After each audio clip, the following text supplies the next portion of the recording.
দুই পড়ুয়াকে হেনস্থার প্রতিবাদে বিক্ষোভ। বারাসতের বাদু রোডে অবরোধ স্থানীয়দের। রাস্তা অবরোধ করে টায়ার জ্বালিয়ে বিক্ষোভ।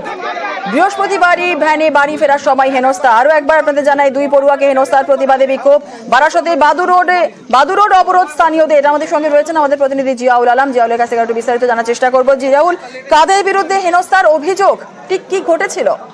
দেখো, দুই পড়ুয়া যখন তারা বাড়ি ফিরছিলেন রাতে 9:30 নাগাদ, সেই সময় ভ্যানে করে ফিরছিলেন। সেই সময় সেই দুই পড়ুয়াকে অর্থাৎ ছাত্রীকে কটূক্তি করে এবং হেনস্থা করার অভিযোগ। এবং যে ভ্যান চালক রয়েছে সেই ভ্যান চালকের কাছে একটি ফোন আছে এবং ফোনের উপরে বলা হয় যে আমি কাউন্সিলর ঘনিষ্ঠ, অর্থাৎ তৃণমূলের কাউন্সিলর ঘনিষ্ঠ আসাদুল বলে ফোন করছি। ফলে সেই মেয়ে দুটোকে বিভিন্ন রকম ভাবে উত্ত্যক্ত করে ফোনের মাধ্যমে। এবং কেন করা হয়েছে এ নিয়ে কিন্তু তারা পরিবারকে বলে এবং তারপরেই বাদু ফাঁড়ি অর্থাৎ বারাসাত থানার বাদু ফাঁড়িতে অভিযোগ দায়ের হয়।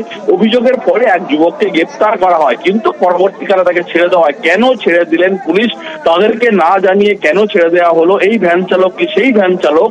এই ধরনের একাধিক অভিযোগ তুলে বাদু ফাঁড়ির সামনে টায়ার জ্বালিয়ে বাদু মধ্যমগ্রাম রোড রাস্তা অবরোধ করে বিক্ষোভ দেখায়। দীর্ঘক্ষণ বিক্ষোভ দেখানোর পরে পুলিশ আশ্বস্ত করে যে বাকি অভিযুক্তদের গ্রেপ্তার করা হবে, তারপরে অবরোধ ওঠে। কিন্তু যেভাবে এই ছাত্রীকে হেনস্থা এবং তারপরে কাউন্সিলর ঘনিষ্ঠ নাম জড়ার পর এলাকাটা চাপা উত্তেজনা সৃষ্টি হয়।